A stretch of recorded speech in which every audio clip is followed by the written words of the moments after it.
Soul കിച്ചൻ്റെ കൂടെ ഉണ്ട്. Hello guys, welcome back to my YouTube channel.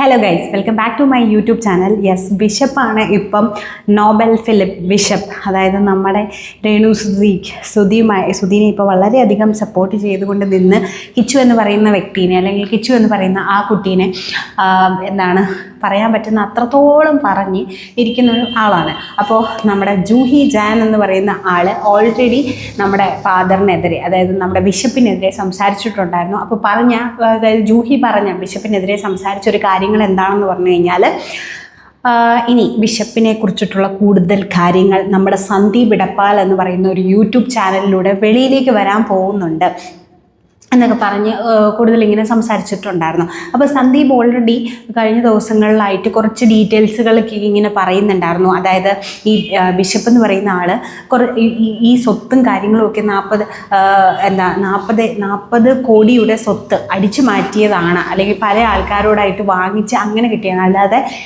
കുടുംബപരമായിട്ട് കിട്ടിയ കാര്യങ്ങളൊന്നും അല്ല എന്നൊക്കെ പറയുന്നുണ്ടായിരുന്നു. സോ ആളിപ്പം ആ ഒരു സ്റ്റോറി കംപ്ലീറ്റ്ലി നല്ല ക്രിസ്റ്റൽ ക്ലിയർ ആയിട്ടിപ്പം പറഞ്ഞിരിക്കുകയാണ്. അതായത് ആദ്യത്തെ ആ ഒരു വീഡിയോ ഞാൻ എന്തായാലും ഷെയർ ചെയ്തിട്ടുണ്ടായിരുന്നു. സോ ലേറ്റസ്റ്റ് ആയിട്ട് ആളിട്ടത് അച്ഛൻ്റെ ഫസ്റ്റ് ടൈം ജനിച്ചപ്പോൾ മുതലേ ഇപ്പോൾ വരെയുള്ള ഡീറ്റെയിൽസും കാര്യങ്ങളും ഒക്കെ ഇങ്ങനെ കണ്ടിന്യൂസ് ആയിട്ട് പറയുന്നുണ്ടായിരുന്നു.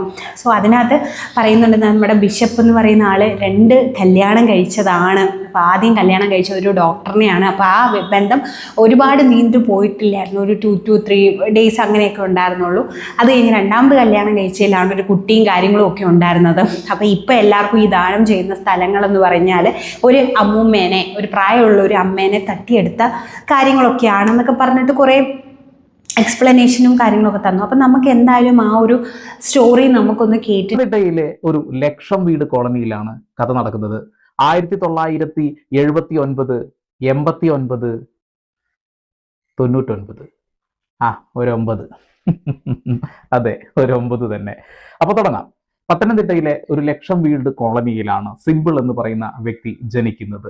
സാമ്പത്തികമായിട്ട് ഒന്നുമില്ല, സാധാരണക്കാരനായി വാഴുന്ന ആ കാലഘട്ടത്തിൽ ഇവരുടെ ഫാമിലിയിൽപ്പെട്ട ഒരു വ്യക്തിയാണ് മീനമ്മ എന്ന് പറയുന്ന നമ്മുടെ കഥാപാത്രം. മീനമ്മ കല്യാണം കഴിച്ചു. അധിക നാളൊന്നും ആ ബന്ധം മുന്നോട്ട് പോയില്ല. ആ ബന്ധം വിച്ഛേദിക്കപ്പെടുകയാണ് ഉണ്ടായത്. പിന്നീട് മീനമ്മ തികച്ചും ഒറ്റപ്പെട്ട ഒരവസ്ഥയിലാണ് ജീവിക്കുന്നത്. അവര് കുവൈത്തിലും ഖത്തറിലും അങ്ങനെ പലയിടങ്ങളിലും പണിയെടുത്ത് അത്യാവശ്യം നല്ല സമ്പത്ത് ഉണ്ടാക്കിയിരുന്നു കേട്ടോ. ഇവരുടെ സമ്പത്ത് കൊള്ളയടിക്കാനോ ഇവരുടെ സമ്പത്ത് കണ്ട് ഇഷ്ടപ്പെട്ടിട്ടോ കുറെ ആളുകൾ കൂടെ വന്നിട്ടുണ്ടായിരുന്നു. ആ ഫ്ലോ അങ്ങ് കളഞ്ഞ് ഇതൊരു കഷ്ടമാണ്, ബിൽഡപ്പ് ഒക്കെ എടുത്ത് വന്നതാ. ഓക്കെ. അപ്പോ 10ാം ക്ലാസ് പോലും പാസ്സാവാത്ത ഈ സിമ്പിൾ എന്ന ഈ മനുഷ്യൻ എങ്ങനെയാണ് ഒരച്ഛനായത് എന്നും എങ്ങനെയാണ് ഒരു ഡോക്ടറെ കല്യാണം കഴിച്ചതെന്നും അത് കഴിഞ്ഞ് മറ്റൊരു വിവാഹം കഴിച്ചതെന്നും അതിലൊരു കുഞ്ഞുണ്ടായത്, പണ്ടാറും കഥയുടെ എല്ലാ ടെസ്റ്റും ആദ്യം തന്നെ പറഞ്ഞു പോകണല്ലോ, സോറി. അങ്ങനെ പത്തനംതിട്ടയിലുള്ള ആ ഒരു കോളനിയിലാണ് അദ്ദേഹം ജനിക്കുന്നത്. ചെറുപ്പം മുതലേ അദ്ദേഹത്തിന്റെ മനസ്സിലേക്ക് ഒരുപാട് ചിന്തകൾ കടന്നുകൂടി വരുമായിരുന്നു എന്നുള്ളതാണ്. അതായത് ദൈവികമായിട്ടുള്ള എന്തോ തന്നിലുണ്ട് എന്നും പല കാര്യങ്ങളും ടെലിപ്പതി പോലെ പറയാനുള്ള ഒരു കഴിവ് ആൾക്ക് കിട്ടി. വീട്ടുകാരും വിചാരിച്ചു ഇവന് എന്തൊക്കെയോ കഴിവുണ്ട് എന്നുള്ളത്. അങ്ങനെ ഇരിക്കെ 10ാം ക്ലാസ് തോറ്റു കേട്ടോ. അയ്യോ, എന്തിനത് ഇവിടെ പറഞ്ഞു? ഓക്കെ. ഒരു ദിവസം അദ്ദേഹം ഒരു മനുഷ്യനെ കുറിച്ച്, ഒരു അച്ഛനെ കുറിച്ച് എന്തോ ഒരു കാര്യം പ്രവചിക്കുകയാണ്. ആ പ്രവചനം ഇഷ്ടപ്പെടാത്ത ആ മനുഷ്യൻ ക്രൂരമായിട്ട് മർദ്ദിക്കുകയാണ് ഈ പറയുന്ന സിമ്പിൾ എന്ന് പറയുന്ന വ്യക്തിയെ. പിന്നീട് അങ്ങോട്ട് ഒരു ഭ്രാന്തനെ പോലെ ഒരു മാനസിക വിഭ്രാന്തി ആള് പ്രകടിപ്പിക്കാൻ തുടങ്ങി. ഈ ആത്മീയത വലിയ രീതിയിൽ തലയിലേക്ക് അങ്ങ് കുത്തിക്കയറി. പിന്നീട് അങ്ങോട്ട് ഓരോ പ്രവചനങ്ങളും കാര്യങ്ങളൊക്കെ നടത്തി. ഇതൊക്കെ കണ്ട സിമ്പിളിന്റെ ഫാമിലി വിചാരിച്ചു ഇവനിൽ എന്തോ കഴിവുണ്ട് എന്നുള്ളത്. പക്ഷെ കഥ മാറുന്നത് പിന്നീടാണെന്നുള്ളതാണ്. ഈ ഒരു വേഷത്തിലേക്ക് അദ്ദേഹം കയറിയത് എങ്ങനെ? ഏത് സെമിനാരിയിലാണ് അച്ഛൻ പട്ടത്തിന് പഠിച്ചത്?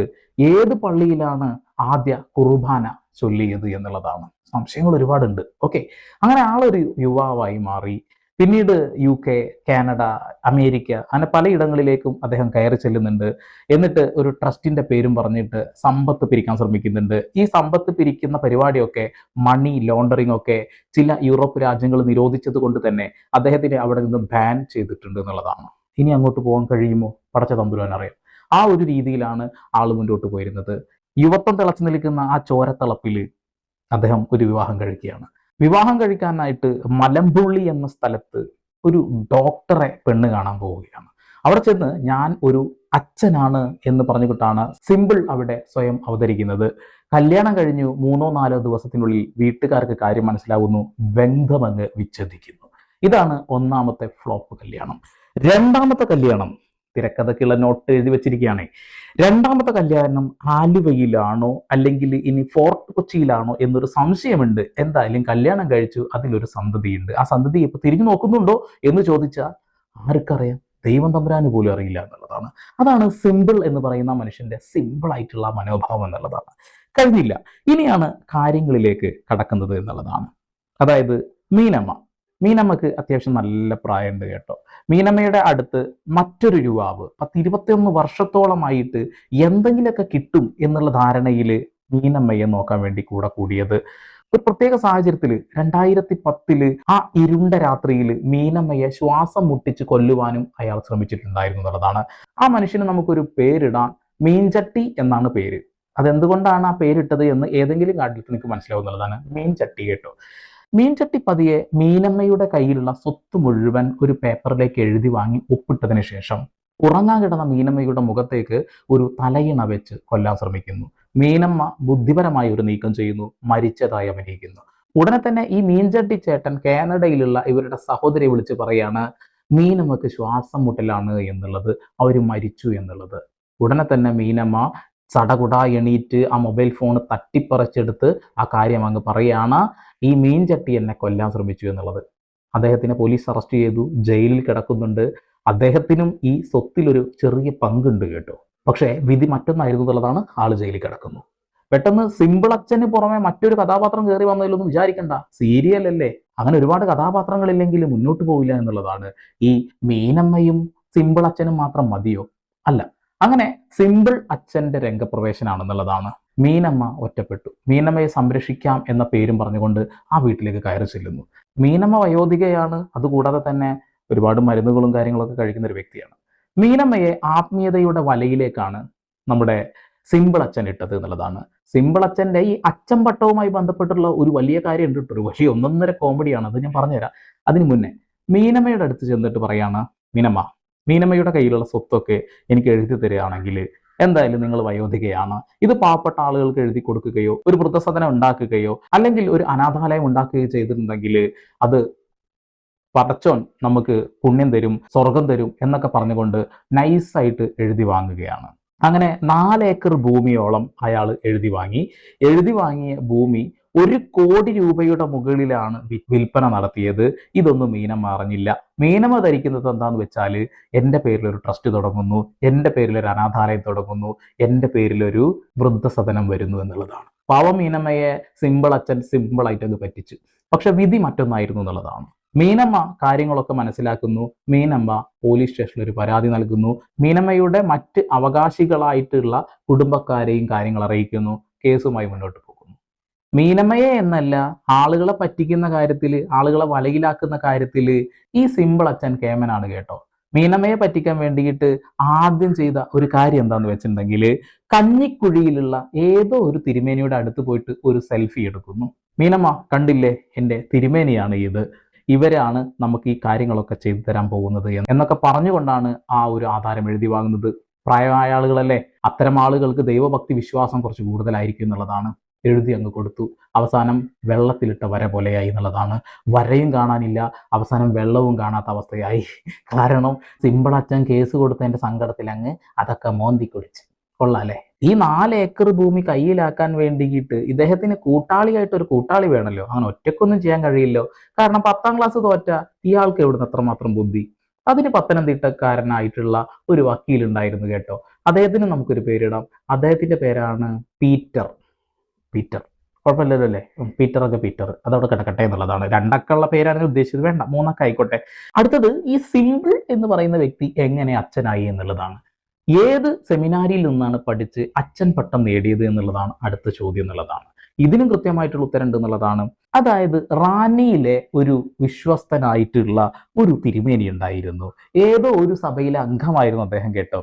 അദ്ദേഹമാണ് ഇദ്ദേഹത്തിനെ അദ്ദേഹമാക്കി മാറ്റിയത്. ആ ഒരു കാര്യവുമായി ബന്ധപ്പെട്ടുകൊണ്ട് 2011 അതേ സഭയിലെ ഒരു തിരുമേനി ഒരു പരാതി കൊടുക്കുന്നുണ്ട്. മലയാള മനോരമയിൽ പോലും ആ വാർത്ത വന്നിട്ടുണ്ടായിരുന്നു കേട്ടോ. അതായത് ഇപ്പോ അച്ഛനാണെന്ന് പറഞ്ഞു നടക്കുന്ന സിമ്പിൾ അച്ഛൻ ഞങ്ങളുടെ സഭയിലെ അംഗമല്ല എന്നാണ് പറയുന്നത്.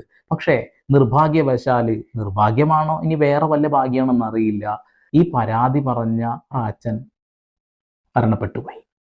ആ ഒരു ഗ്യാപ്പില് ഇവിടെ നിന്ന് തന്നെയാണ് ഞാൻ അച്ഛൻ പട്ടം നേടിയത് എന്ന് പറഞ്ഞുകൊണ്ട് അദ്ദേഹം വീണ്ടും രംഗപ്രവേശനം നടക്കുകയാണ്. അതിനിടയിൽ മീനമ്മയുടെ കയ്യിലുള്ള മുഴുവൻ സ്വത്തും അടിച്ചു മാറ്റിയിട്ട് അതിൽ നിന്നുള്ള ചാരിറ്റി ഒരു സൈഡിലൂടെ ചെയ്യുന്നുണ്ട് എന്നുള്ളതാണ്. നല്ലൊരു കഥാപാത്രമാണല്ലേ ഇത്. നമ്മുടെ സീരിയലിനെ മുന്നോട്ട് കൊണ്ടുപോകാൻ അദ്ദേഹത്തിനോട് കഴിയും കേട്ടോ. ഒരുപാട് ഇനിയുമുണ്ട് സാങ്കല്പികമല്ലാത്ത, റിയലിസ്റ്റിക് ആയിട്ടുള്ള, എന്നാൽ സാങ്കല്പികമായതുമായിട്ടുള്ള പല കഥകളും നമ്മുടെ കയ്യിലുണ്ട്. അത് നമുക്ക് വരും ദിവസങ്ങളിൽ ചേർക്കുക നല്ലതെന്ന് വിചാരിക്കുന്നു. അങ്ങനെ ആ അച്ഛൻ പട്ടത്തിലേക്ക് സിമ്പിൾ അച്ഛൻ കയറുകയാണ്.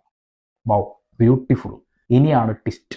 മീനമ്മ എന്ന് പറയുന്ന വ്യക്തി മരിക്കുന്നതിന്റെ മുൻപ് ഇവര് ഒരു പാപ്പർ ഹർജി കോടതിയിൽ അങ്ങ് കൊടുക്കുകയാണ്. അതായത് പണമില്ലാത്ത വയോധികരായിട്ടുള്ള ആളുകൾക്ക് സമീപിക്കാൻ കഴിയുന്ന ഒരു രീതിയാണ്. അവരുടെ സ്വത്ത് ഇവർ പിടിച്ചടക്കപ്പെട്ടിട്ടുണ്ട്, എൻ്റെ കയ്യിൽ 10 രൂപ പോലും ഇല്ല, പാപ്പർ ഹർജി എടുക്കണം എന്നുള്ളത്. കോടതി ആ പാപ്പർ ഹർജി അങ്ങ് എടുത്തു. പക്ഷേ ഇവിടെ അച്ഛൻ കളിച്ചൊരു കളി ഉണ്ടല്ലോ, IM വിജയൻ പോലും, എന്തിനു പറയുന്നു, മെസ്സി പോലും കളിക്കില്ല, അമ്മാതിരി ഒരു വട്ടത്തിരിച്ചൽ അങ്ങോട്ട് തിരിഞ്ഞു എന്നുള്ളതാണ്. അതായത് മീനമ്മയുടെ അക്കൗണ്ടിൽ ഒരു 40 ലക്ഷം രൂപ അങ്ങ് ഇട്ടുകൊടുത്തിട്ട് ഒരു ഡയലോഗ് അടിയാ, ഈ കേസിൽ നിന്ന് പിന്മാറിക്കഴിഞ്ഞാൽ ഞാൻ എല്ലാ സ്വത്തും തിരിച്ചെഴുതി തരാമെന്നുള്ളത്. ഉടനെ തന്നെ കോടതി പരിശോധിച്ചു. കോടതി പരിശോധിക്കുന്ന സമയത്ത് ഇവരെ പാപ്പരല്ല, ബാങ്കിൽ പണമുണ്ട്. കേസ് തള്ളിപ്പോവില്ലേ? ഈ തള്ളിപ്പോയ കാലയളവിൽ പല ആളുകൾക്കും ഈ സ്വത്ത് വിൽക്കാനുള്ള കാര്യങ്ങളൊക്കെ അദ്ദേഹം ചെയ്യുന്നുണ്ട്. അതിനിടയിൽ പ്രശസ്തനായിട്ടുള്ള കൊല്ലം സുനി എന്ന് പറയുന്ന ഒരു വ്യക്തിയുടെ മക്കൾക്കൊക്കെ ഇത് വിട്ടു നൽകുന്നുണ്ട്. അതിലേക്ക് കടക്കുന്നില്ല, അത് മുന്നേ കണ്ട ആളുകൾക്ക് മനസ്സിലായിട്ടുണ്ടാവും. ഇല്ലെങ്കിൽ പോയി ഒന്നും കൂടി കണ്ടോളൂ. 2 മുന്നിൽ കിടക്കുന്നുണ്ട് വീഡിയോ, അത് കണ്ടാൽ മനസ്സിലാവുന്നതാണ്. ഓക്കെ, ആ ഒരു സമയത്ത് ഈ അമ്മച്ചി അതെല്ലാം വിശ്വസിക്കുന്നു, അമ്മച്ചിയെ വീണ്ടും പറ്റിക്കുന്നു, അമ്മച്ചി മരണപ്പെടും. പിന്നെ ഈ അമ്മച്ചിയുടെ സ്വത്തൊക്കെ ആരുടെ കയ്യിലാണ്? അതാണ് അച്ഛൻ സിമ്പിളിന്റെ ബുദ്ധി എന്നുള്ളതാണ്. ബട്ട് ബുദ്ധി മാൻ. പക്ഷേ ഇതൊക്കെ ചെയ്യുന്ന ആൾക്ക് ഇടക്കിടക്ക് പറയാനൊരു വാക്ക് ഈ സീരിയലിൽ ഉണ്ടാവും കേട്ടോ. കർമ്മയുണ്ട്, എൻ്റെ അടുത്ത് നിയമമുണ്ട്, കോടതിയുണ്ട്, അങ്ങനെ പല കാര്യങ്ങളും ഈ സീരിയലിനിടയിൽ അദ്ദേഹത്തിന്റെ ഡയലോഗുകളിൽ വേണം. എന്നാലാണ് അതിനൊരു പഞ്ചുള്ളൂ. കാരണം ഏതെങ്കിലും ഒരു വ്യക്തി ഇത് പുറത്തു കൊണ്ടുവരണമല്ലോ. പിന്നെ അദ്ദേഹത്തിന്റെ കൂടെ പടയാളികളായിട്ടുള്ള കുറച്ച് ആളുകൾ കൂടി വേണം. അദ്ദേഹം പറയുന്നത് അപ്പാടെ മിഴുങ്ങുന്ന കുറച്ച് ആളുകൾ, അയാളുടെ കയ്യാളന്മാരായിട്ട് ഒരു വക്കീലുണ്ട്, ഞാൻ പറഞ്ഞല്ലോ. അതുപോലെ തന്നെ കുറച്ച് യൂട്യൂബർമാരൊക്കെ പോക്കറ്റിൽ ഉണ്ടാക്കി വെക്കുകയാണെന്നുണ്ടെങ്കിൽ ഈ ഒരു സാഹചര്യത്തിൽ അത് മുന്നോട്ട് കൊണ്ടുപോകാൻ ഒന്നുകൂടി എളുപ്പമായിരിക്കും എന്നുള്ളതാണ്. അങ്ങനെ ഉസിരും പൊളിയില്ലാത്ത, ഉളുപ്പില്ലാത്ത കുറെ ആളുകൾ ഇദ്ദേഹത്തിന്റെ കൂടെ വേണം. ഇതാണ് സീരിയലിനെ ഒന്ന് ബലപ്പെടുത്താൻ ഒന്നുകൂടി ഒരു ഇത് കിട്ടുള്ളൂ, ഒരു പഞ്ച് കിട്ടുള്ളൂ എന്നുള്ളതാണ്. അപ്പോ ഇതാണ് കേട്ടോ നമ്മുടെ അച്ഛൻ സിമ്പിളിന്റെ ഒരു നാൾ വഴികൾ എന്ന് പറയുന്നത്. ഏതോ ഒരു സെമിനാരിയിൽ പഠിച്ചു എന്നുള്ള കള്ളപ്പട്ടം ചാർത്തിക്കൊണ്ട്, കള്ളത്തരം പറഞ്ഞുകൊണ്ട് ഒരു പാവപ്പെട്ട വയോധികയെ പറ്റിച്ച് ആ സ്വത്ത് കൈക്കലാക്കി അതിൽ നിന്നും ചാരിറ്റി ചെയ്ത് മുന്നോട്ട് പോയിട്ട് ബാക്കിയുള്ള സ്വത്തെല്ലാം വിറ്റ് പോക്കറ്റിലാക്കി അത് നക്കി യൂറോപ്പിലേക്ക് പോകാൻ ശ്രമിക്കുന്ന ഒരു മഹാനായ വ്യക്തിയാണ് നമ്മുടെ ഈ ഒരു സീരിയലിലെ നായകൻ.